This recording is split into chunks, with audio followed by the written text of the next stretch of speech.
Hello everyone, আশা করছি সবাই খুব ভালো আছেন।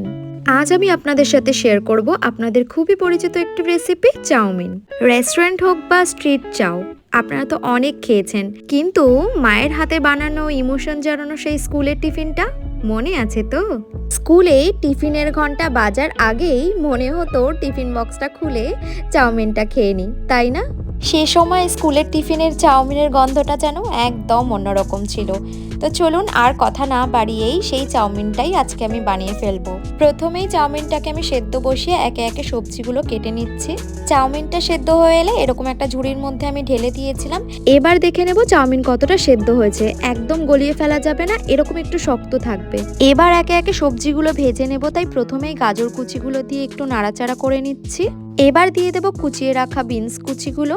এবার বিনস আর গাজরটাকে ভালোভাবে কিছুক্ষণের জন্য নাড়িয়ে চাড়িয়ে নেওয়ার পর দিয়ে দেব স্বাদ মতো লবণ আর পরিমাণ মতো হলুদ গুঁড়ো। আবারও একটু নাড়িয়ে চাড়িয়ে ভেজে নেব, তারপরে দিয়ে দেব ক্যাপসিকাম কুচিগুলো। পুরো সবজিটা একেবারে যাতে ভাজা ভাজা না হয়ে যায়, তাই জন্য একটা ঢাকনার সাহায্যে ঢেকে সেদ্ধ করে নেব। এবার কড়াইতে তেল গরম করে একটা ডিমকে আমি ভালো করে ঝুড়ো ঝুড়ো করে ভুজিয়ার মতো করে ভেজে নিচ্ছি।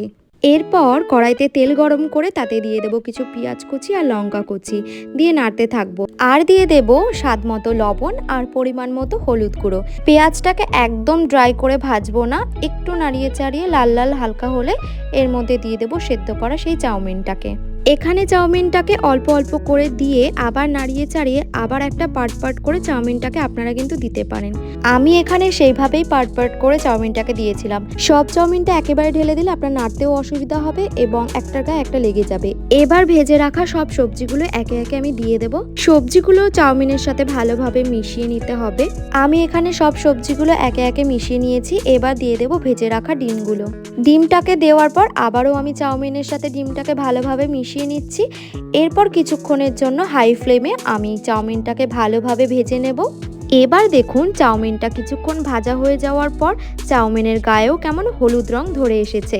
চাউমিনটা ভাজা হয়ে যাওয়ার পর আমি এখানে কালো গোলমরিচের গুঁড়ো অর্থাৎ ব্ল্যাক পেপার দিয়ে আরেকটু কিছুক্ষণের জন্য নাড়িয়ে চাড়িয়ে নেব। এবার দেখুন আমার স্কুলের সেই টিফিনের চাউমিনটা একদম রেডি। দেখলেন তো কতটা তাড়াতাড়ি এই লোভনীয় চাউমিনটা বানিয়ে ফেলা যায়। ঠিক এভাবেই হেলদি একটা চাউমিন আপনারা কিন্তু আপনাদের বাচ্চাকে টিফিনে দিতে পারেন।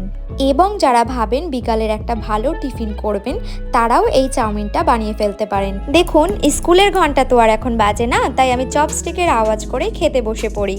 এভাবেই চাউমিন বানিয়ে আপনারা বাড়িতে খান বা বাচ্চাকে দেন। বাড়িতে বানানো এই হেলদি চাউটা আপনার শরীরের কোনো ক্ষতি করবে না। তাই ভালো খান, ভালো থাকুন। ভিডিওটি ভালো লাগলে লাইক কমেন্ট শেয়ার করতে কিন্তু ভুলবেন না। আজকের মতো টাটা।